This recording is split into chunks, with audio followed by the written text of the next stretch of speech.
Bueno, hoy voy a hacer una intervención que tiene como detonante esta hoja doblada en trozos, así estaba, y tenía esta hojita guardada aquí justo al lado en la cajonera debajo de la mesa del despacho y periódicamente ordeno y trato de mantener el orden o a veces mantengo el férreo orden de la bibliografía y de los materiales con los que estoy trabajando, impartiendo clases y escribiendo, y veía que había una acumulación allá de algunos papeles que quería saber cuáles conservaba, cuáles tiraba y cuáles archivaba, y de repente abrí esta hoja y me encontré que es una página con membrete de la Universidad Autónoma de Madrid y se trata de un proyecto, de un artículo que nunca llegué a escribir, y que de hecho ahora no tiene ya tal vez sentido ni siquiera que lo escriba, pero sí me parecía que antes de deshacerme de esta página, pues podía tener algún sentido a lo mejor recuperar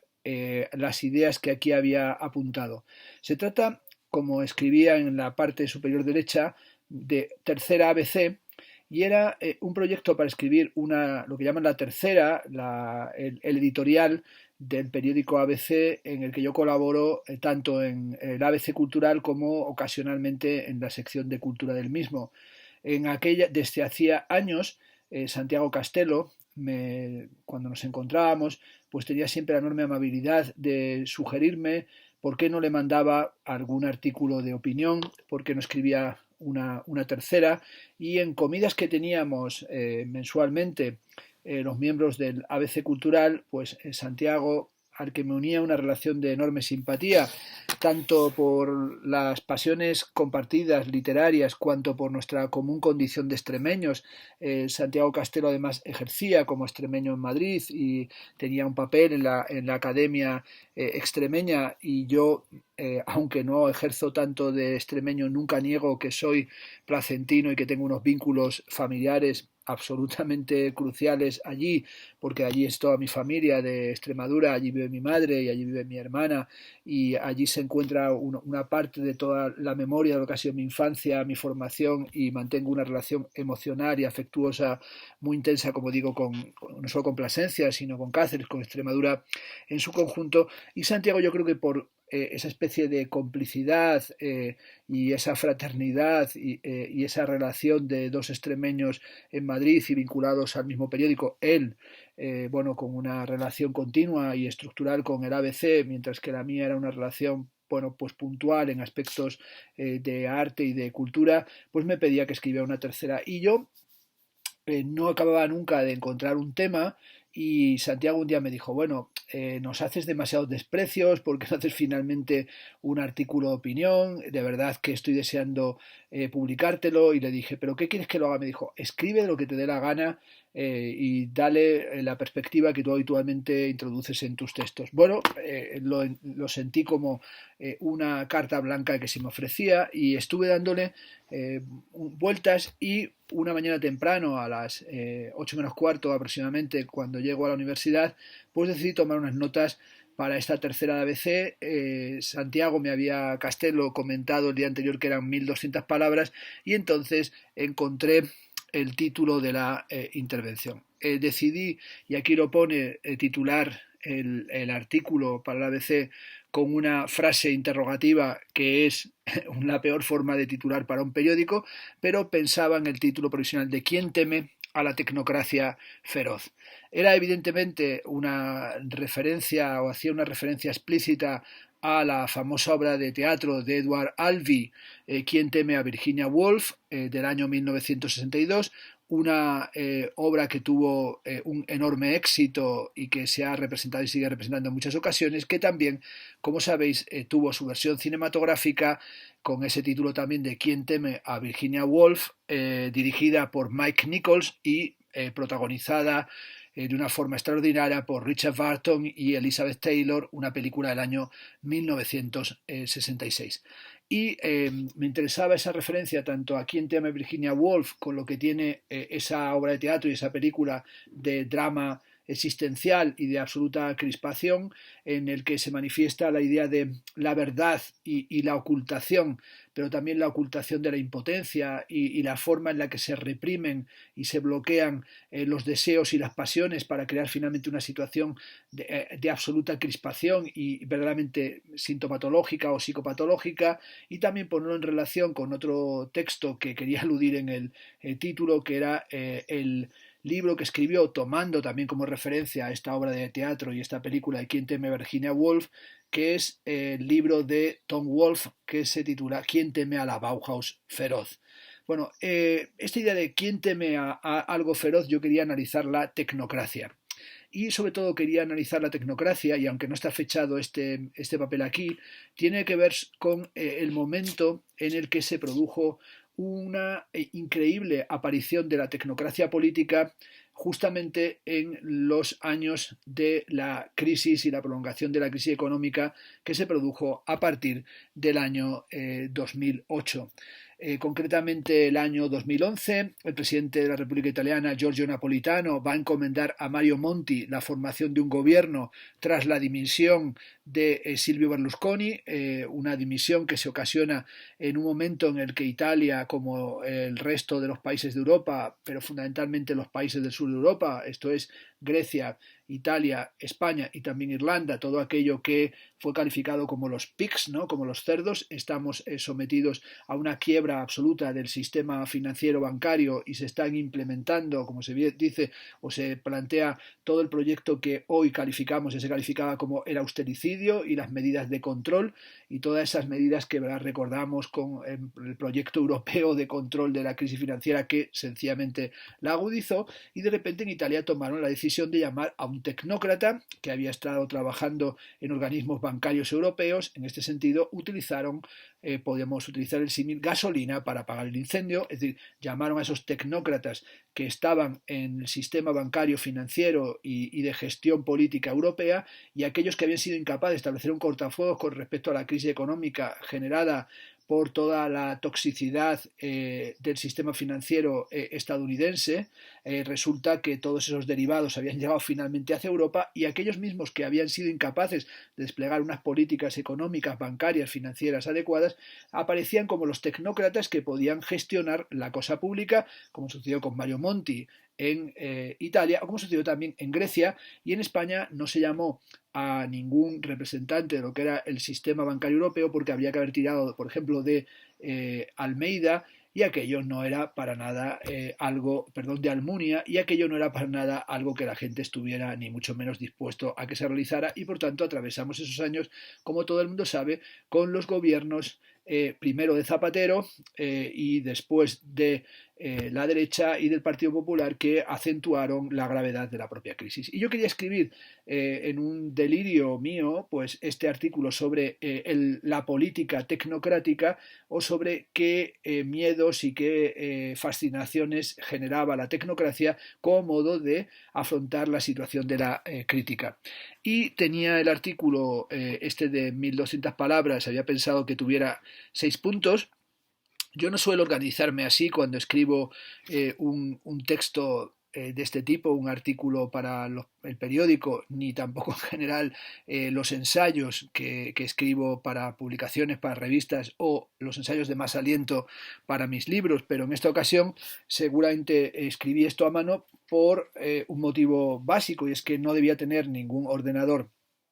a la mano, y por tanto pues hice esta cosa tan básica de 1, 2, 3, 4, 5, 6, pues como un recordatorio de aquello que cuanto que hubiese llegado al ordenador habría organizado de una manera totalmente diferente, con el tipo de constelaciones que yo genero en la pantalla, o el tipo de ideas y materiales que monto y que reubico y modulo para conseguirlo en el tipo de, o para conseguir el tipo de escritura que a mí me interesa. Pero bueno, los 6 puntos son: el primero es que tenía que hablar del desencanto y el estupor, la inteligencia y la ineptitud. Bueno, el desencanto y el estupor, la inteligencia y la... bueno, no, estoy intentando entender mi letra. El desencanto político y el estupor ante las decisiones político-tecnocráticas, y era la indignación y la ineptitud. Es decir, esto se estaba produciendo en el año 2011, concretamente fue en noviembre del 2011 cuando Monti es elevado a la condición de primer ministro en Italia y tiene que formar gobierno, y evidentemente yo quería leerlo en la estela de la indignación, es decir, de ese movimiento de los indignados que viene de la primavera árabe y continuaba con los indignados en la Puerta del Sol. Además, esta cuestión de la indignación nos había llevado a Ernesto y a mí a organizar el volumen El arte de la indignación, que se publicó en la editorial Delirio, y también a participar en el volumen que se hizo sobre filosofía de la indignación en la editorial Abada, y participar también en cursos como el que se hizo en Miraflores de la Sierra por parte de la Universidad Autónoma de Madrid, en el que participaron Félix Duque, Valerio Rocco, David Sánchez Usanos, Luciana Cadaya y tantos compañeros de la Universidad Autónoma de Madrid. Por tanto, quería pensar esta cuestión de la indignación también porque participando en algunas cenas en el propio periódico ABC, pues teníamos muchos debates sobre el papel que tenía la indignación y también con el posicionamiento que el periódico tenía contra los indignados de la Puerta del Sol y contra lo que había supuesto ya en esos años, en esos meses de el otoño y el comienzo del invierno en Madrid. Aquí en España había una situación también de un análisis ya desencantado con respecto al propio fenómeno de la indignación. Y el segundo punto lo titulaba ¿Cómo no queremos ser gobernados? Y esta cuestión del cómo no querer ser gobernado se había colocado atrás, primer párrafo, Butler-Foucault. Es decir, aquí quería iniciar la reflexión con el desencanto de la política, el estupor ante las decisiones tecnocráticas, la indignación como movilización social, la ineptitud de los políticos y de los propios medios de comunicación para entender las claves del fenómeno de la indignación, y añadir esta cuestión de cómo no queremos ser gobernados a partir del texto que tiene Judith Butler comentando, valga la caja de muñecas rusas, cómo Judith Butler comenta el texto que es ilustración de Foucault sobre el que es ilustración de Kant. Y en ese texto que es sobre qué es la crítica, dice Judith Butler que la crítica, y he comentado ya en YouTube este texto de Judith Butler, es contestar la pregunta ¿cómo queremos ser gobernados? Y la contestación es no de esta manera. Y esta actitud de indisciplinada y esta actitud de contestación, de parresía, de ejercicio de la libertad de la palabra y ejercicio de la crítica, era algo que me interesaba introducirlo como segundo tema del artículo. El tercero era analizar, ponía aquí estupefacción y pánico global, y ponía debajo Zizek y la banca, y debajo ya había escrito piromaníacos. Y era también de nuevo insistir en la cuestión que estaba en el primer tema de la estupefacción, la dificultad para comprender qué estaba sucediendo, tanto que fenómeno económico y también las respuestas políticas o ideológicas que se estaban dando, por ejemplo, en la Unión Europea, o la falta de decisiones que no fueran otra cosa que la destrucción del propio espacio económico en beneficio de la banca, y cómo aquí aparecía esa cuestión del análisis de la banca que en esos momentos había ya leído el libro de Mark David, Cleptopía, y me interesaba también los análisis que hacía Zizek sobre los banqueros como pirómanos y como la actitud absolutamente de pirómanos. Basta recordar el papel de Luis de Guindos, ¿no? Es decir, cómo de Guindos fue ministro de Economía cuando procedía de uno de los bancos, bancos americanos internacionales, que había tenido también un papel decisivo en la crisis económica, y en el que a su vez también habían participado algunas de las figuras principales,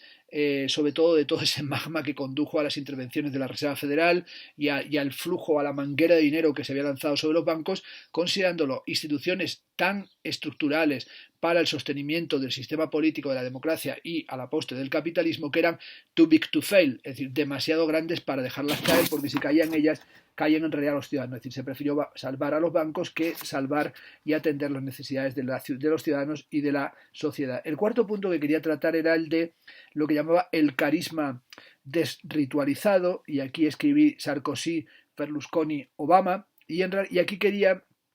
introducir unas reflexiones mías a partir de las concepciones que hace Christian Salmon sobre las modulaciones de las características políticas que se encuentran en Sarkozy, Berlusconi y Obama, cuando escribe la continuación de Storytelling, en el que habla de cómo ha ido cambiando la dimensión del storytelling y del reformateo de las mentes con los nuevos oradores y con los spin doctors, y cómo Christian Salmon va a hablar de la política en el tiempo de la BlackBerry, y va a hacer ese libro en el que va analizando la comparación entre las formas políticas que encarnan figuras como Sarkozy, Berlusconi y Obama, que son figuras fundamentales de este periodo de la crisis económica, comparándolos con el príncipe de Maquiavelo, es decir, hablando de un nuevo príncipe y sobre todo de la dimensión del carisma desritualizado, que también, cuando hablo del carisma desritualizado, quería que resonara en esta parte del artículo aquel famoso elemento interpretativo en Max Weber sobre la ética protestante y el espíritu del capitalismo, cuando habla de la rutinarización del carisma y la jaula de hierro burocrática, y en este caso tecnocrática. El quinto punto sería precisamente analizar lo que aquí llamaba la utopía tecnocrática, y había escrito debajo es la economía idiota y debajo el final de las ideologías. Y quería hablar de esa utopía tecnocrática, dando una vuelta a lo que han sido los gobiernos tecnocráticos, incluso pensando la tecnocracia tardofranquista, pero también poniéndolo en relación con la famosa frase de Bill Clinton a Bush padre, cuando en un debate, ¿verdad?, en la carrera presidencial le dijo es la economía estúpido, es la economía idiota, asunto sobre el que ha escrito en muchas ocasiones Slavoj Žižek, y ponerlo en relación con la famosa teoría del final de las ideologías que propuso ya desde mediados de los años 50 Daniel Bell, y cómo esa desideologización se fue convirtiendo también en un discurso que aparece en El fin de la historia, El último hombre, de Francis Fukuyama, y cómo se produce una repolitización o una movilización social de proporciones muy singulares a partir del año 2011, que es lo que llamó Alain Badiou una especie de resurrección de la historia, una resurrección de los cuerpos, y ese movimiento o esas movilizaciones que son fundamentales para entender la política de este momento. Y también el sexto punto se titulaba Feroz o Feraz, y en esta idea de lo feroz y lo feraz, pues quería acabar el artículo con un juego de palabras en torno a quién teme a la tecnocracia feroz o quién teme a la tecnocracia feraz, y me interesaba esa dimensión de un juego de palabras cercanas o que tenían una cierta dimensión homofónica, sobre todo la dimensión de feraz como aquello que produce frutos en abundancia, es decir, esa dimensión de algo que es muy fértil y que genera abundancia, y sobre todo, esa dimensión de algo que es fecundo, productivo, y esa dimensión de algo que también tiene el carácter de ser ubérrimo, ¿no? Y esa dimensión de la palabra me parecía que permitía ferocidad, feraz, es decir, algo que puede ser la abundancia de la ferocidad, pero también el carácter productivo de la propia dimensión feroz de aquello que tememos. Por tanto, quería hablar sobre los modos de la atemorización y el carácter productivo del miedo en la generación de formas de articulación del lazo social. Y esta reflexión sobre el miedo, que es algo que me interesó siempre en la reflexión sobre los orígenes de la filosofía y también de la experiencia cultural y artística, la quería mencionar al final del artículo en torno a la famosa consideración que hace Platón sobre la teatrocracia, y sobre todo esa dimensión de la teatrocracia como algo que ha llevado al público a tomar la palabra creyendo que todos son mejores que la musa y que han perdido la dimensión de los silencios específicos de los teatros para que se produzca una teatrocracia que es fruto de un público que ha perdido el miedo, y esa reflexión sobre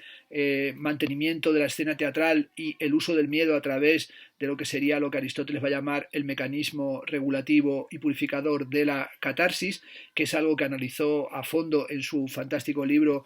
Cuesta Abad Apolis, que tiene un texto en el que analiza precisamente este pasaje de Platón sobre la crítica de la teatrocracia, para ponerla en relación con el cuestionamiento de la representación, en tanto el famoso no nos representan, en tanto que cuestionamiento de la representación teatral, y por ello hablaría también, o apuntaba aquí, que tiene que hablar de la evaporación de la democracia en Marx, del papel de la farsa y la comedia, porque la crítica a la teatrocracia de Platón es una crítica también a el papel que tiene la comedia y la parábasis específica de los cómicos, y también el papel, decía aquí, del enmascaramiento, es decir, de ese enmascaramiento en el que escribía por debajo que nadie da la cara, y como, bueno, pues ahí me acordaba de aquella imagen en la que cuando llega Mario Monti a ser primer ministro de Italia, todavía Berlusconi está en el, en el Parlamento y se mantiene en el ámbito de lo político, y como hay unas imágenes en las que Berlusconi llama a capítulo delante de las cámaras y de los fotógrafos y de los medios de comunicación a Mario Monti y le hace gestos, muy preciso con las manos, diciéndole que o me haces caso a mí o te vas, ¿no? Y esa especie de marioneta o el uso de Monti como marioneta tecnocrática de las formas antiguas del poder en las que se retiran para colocar por delante una marioneta, una careta, un prósopon, y cómo hablan por boca de otro y cómo ese hablar por boca de otro es una forma del enmascaramiento, me llevaba a escribir aquí debajo que nadie da la cara, y que sería algo que tenía que ver con la idea de cómo se enmascaraban los políticos para poner en su lugar a los tecnócratas, sobre todo con la última frase que puse aquí, que era que los recortes se los lleven otros, con toda la cuestión de los recortes y